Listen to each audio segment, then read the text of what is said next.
in English. Um, First of all, warm welcome, even though outside is a bit cloudy, but I hope in this room we feel the warmth. And also, I would like to, first of all, say thank you to YARSI University. Terima kasih Pak Fasli, terima kasih juga pada pimpinan and the leaders of the Yayasan YARSI for allowing us to have this important event here this afternoon. I would like also to appreciate the presence of Ibu Professor Dr. Adi Widiastuti, PhD. Thank you, Ibu, for being with us this afternoon.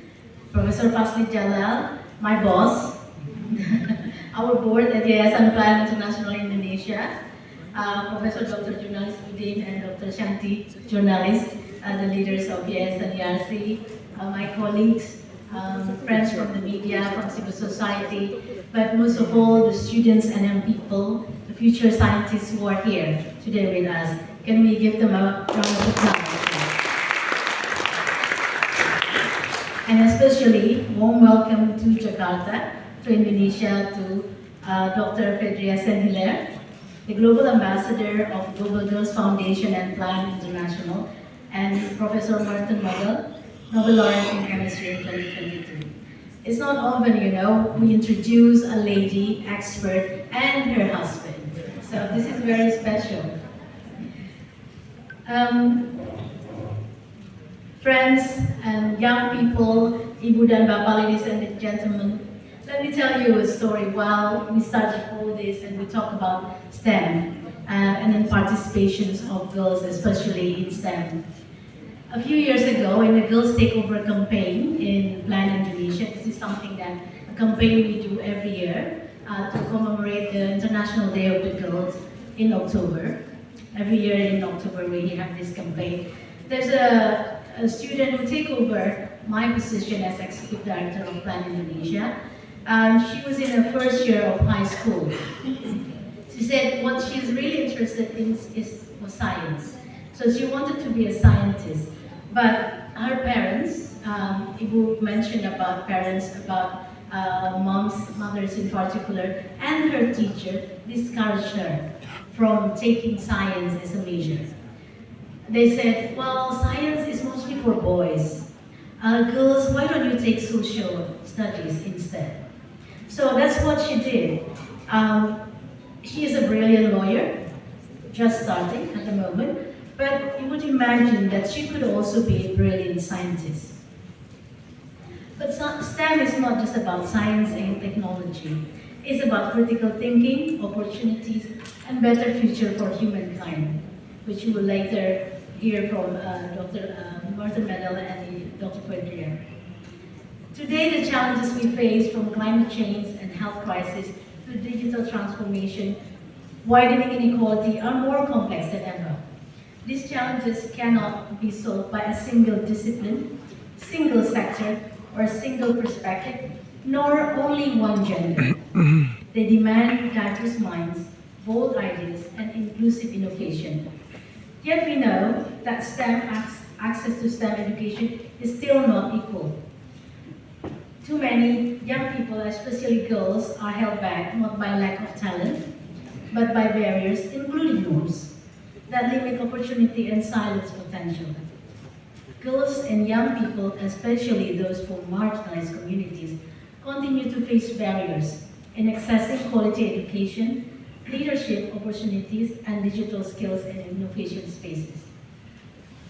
As an organization with focus on children and youth rights and development, at Plan International and Plan Indonesia, we work to change this reality. Through our programs, we focus on breaking barriers in all aspects that could hinder children and young people, especially girls, through expanding access to education, strengthening their leadership, and creating safe and inclusive spaces where girls and boys can build digital and innovation skills with confidence. STEMpowerment for all means removing structural, social, and cultural barriers so that every young person, regardless of gender and background, has the opportunity not only to learn STEM, but also to lead, innovate, and thrive.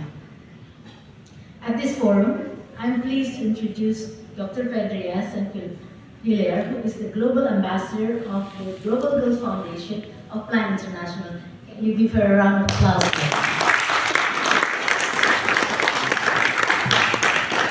The Global Girls Foundation mobilized influence, funding, and strategic partnership to support Plan International's programs for girls and young women. In her role, Dr. Saint-Hilaire will serve in an external-facing role, representing Plan in global forums, advocating for girls' leadership. We will hear from her directly later. With more than 25 years of experience across the pharmaceutical, biotech, venture investment, and non-profit sectors, if you look at her CV, it's very long list and all aspects. You also mentioned you like art and also sports and everything. So she is really a role model that all girls here and also boys, young people, essentially can get a example. Dr. Fedria, welcome to Indonesia and Jakarta. We feel honored to host one of your first public engagement as the Global Ambassador of the Global Girls Foundation. By inviting Dr. Fedria, we have a bonus, an honorary speaker, Professor Martin Meldal. Please give him a round of applause. Nobel laureate for Chemistry 2022. Professor Meldal's groundbreaking work in click chemistry. Any of you know what it is? I don't. But anyway, it's very important and has transformed the way scientists approach problem solving in medicine, materialistic science, and beyond. Together, with these two distinguished leaders and all of us, we share a bold ambition to improve the lives of 200 million girls for the next 5 years, with a focus on girls in leadership, girls in crisis, and girls driving innovation. By aligning resources, expertise, and global networks, this partnership allows us to scale impact, strengthen advocacy, and ensure that girls are not only protected, but empowered to lead change. Today's public lecture has a clear purpose. We would like to inspire young people, especially girls, to see a future for themselves in STEM, and to believe that their ideas, talents, and leadership matter. We hope this public lecture would also strengthen collaboration across sectors, bringing together government, academia, private sector, civil society, media, and especially, of course, the young people themselves.